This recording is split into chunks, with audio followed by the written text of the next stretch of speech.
Kekalahan angkatan bersenjata Ukraina kembali terekam oleh drone angkatan bersenjata Rusia.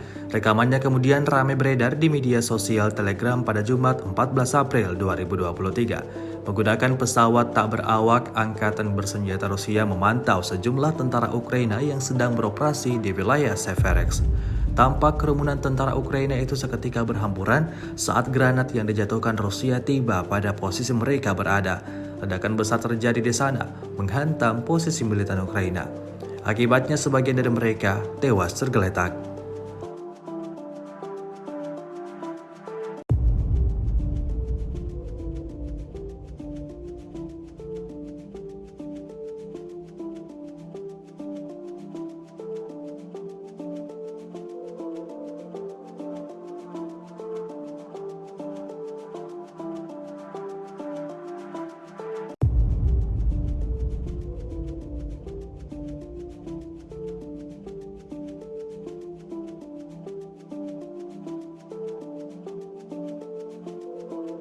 Rusia melaporkan secara total 407 pesawat Ukraina dan 228 helikopter, 3.747 kendaraan udara tak berawak, 415 sistem rudal anti pesawat dieliminir sejak awal operasi khusus.